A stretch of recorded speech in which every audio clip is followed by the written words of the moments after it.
야구야구 김영준입니다. 맥스 슈어저는 이미 역사적인 선수입니다. 사 이영상을 3개 따낸 10명 중 1명, 양리그 모두에서 사 이영상을 따낸 6명 중 1명, 20탈삼진 경기를 만들어낸 4명 중 1명, 한 해 2개의 노히트 노런을 달성한 6명 중 1명, 9구 3K 이닝을 2번 이상 기록한 7명 중 1명, 그리고 이 모든 걸 달성한 역대 유일한 선수. 하지만 슈어저를 가장 잘 설명할 수 있는 단어는 투혼이라고 생각합니다. 제가 처음으로 사랑에 빠진 선수가 존 스몰츠라는 말씀은 여러 번 드린 적이 있을 겁니다. 저는 1991년 월드시리즈 마운드에 오른 스몰츠의 눈에서 이글거리는 불꽃을 보고 스몰츠에게 불꽃 남자라는 별명을 지어줬는데요. 하지만 최훈 작가가 지은 별명인 스틸아트에 밀리고 말았습니다. 그래서 이제는 스몰츠가 아닌 슈어저를 불꽃 남자라고 부르려고 합니다. 슈어저와 뗄래야 뗄 수 없는 사람은 워싱턴 마이크 리조 단장입니다. 리조 단장은 애리조나 스카우팅 디렉터 시절 본인이 진두지휘한 2006년 드래프트에서 슈어저를 전체 11순위로 뽑습니다. 재밌는 건 1순위 루크 오체이버, 2순위 그렉 레이놀즈, 4순위 브래드 링컨의 도합 승리 기여도가 2.6인 반면 7순위 클레이튼 커쇼, 10순위 팀 린스컴, 11순위 맥스 슈어저의 승리 기여도 합계가 147.6이고 이들이 도합 8개의 사이 영상을 따냈다는 겁니다.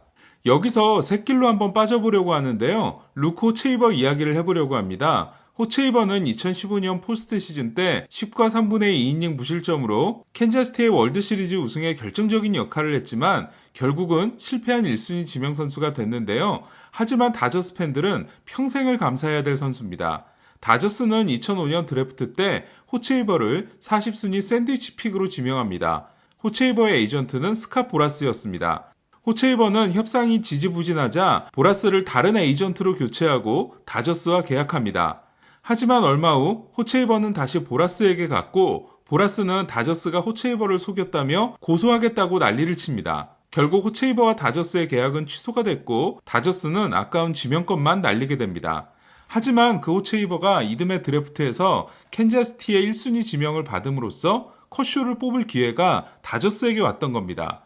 만약 호체이버가 2005년 다저스에 입단했다면 커쇼는 원래 커쇼를 뽑으려고 했던 디트로이트나 또는 다른 팀의 유니폼을 입었을 가능성이 높습니다. 새길로 좀 많이 빠졌죠? 다시 슈어저의 이야기로 돌아가면 마이크 리조는 드래프트에 앞서 3차례 슈어저를 보러 갑니다. 그리고 놀라운 장면을 봅니다. 슈어저가 던진 공이 놀라워서가 아니라 그의 눈에서 이글거리는 불꽃을 똑똑히 목격한 겁니다. 애리조나의 스카우팅 룸에서는 슈어저의 별명을 가지고 논쟁이 붙는데요. 한쪽에서는 매드맥스, 다른 한쪽에서는 영화 글래디에이터의 주인공인 막시무스를 주장합니다. 결국 매드맥스가 슈어저의 별명이 되죠.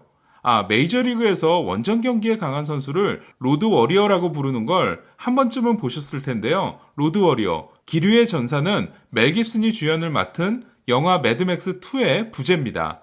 그래서인지 매드맥스, 맥스 슈어저는 원정 경기에 대단히 강한 투수입니다. 슈어저는 2008년 데뷔전에서 불펜 투수로 등장해 13타자를 상대로 4.1이닝 7K 퍼펙트를 만들어냅니다.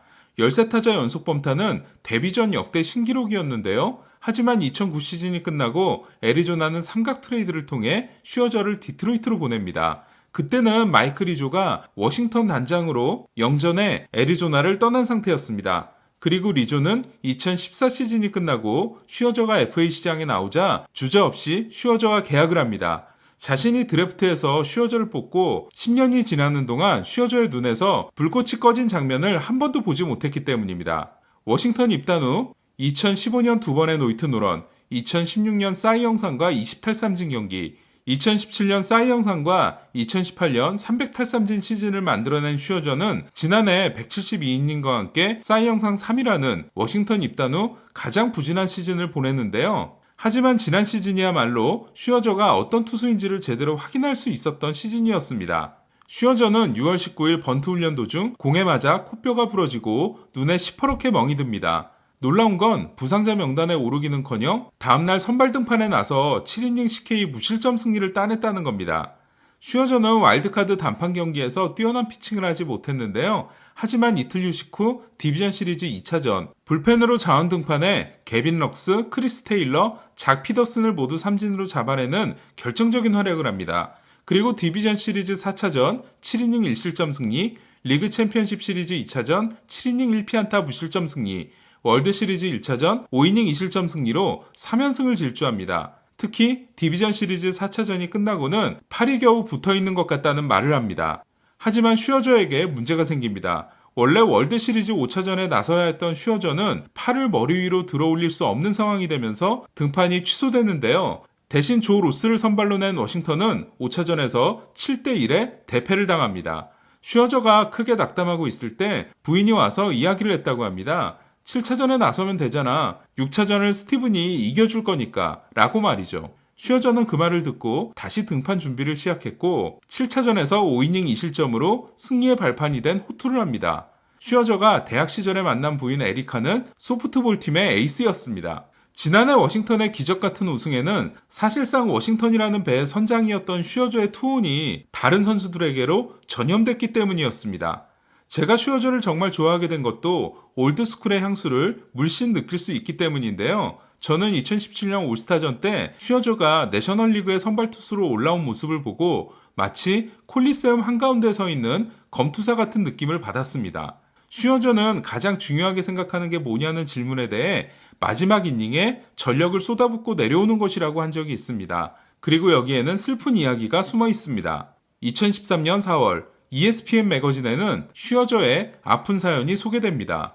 슈어저는 이남 중 장남이었는데요. 3살 어린 동생 알렉스는 슈어저의 가장 큰 지원군이었습니다. 수학 천재였던 동생은 슈어저가 부진했을 때 슈어저의 투구폼에서 문제를 찾아내 알려주기도 했고 슈어저가 부진한 성적에 힘들어했을 때 형의 지금 성적이 안 좋은 건 바비 때문이야 라면서 힘을 주기도 했습니다.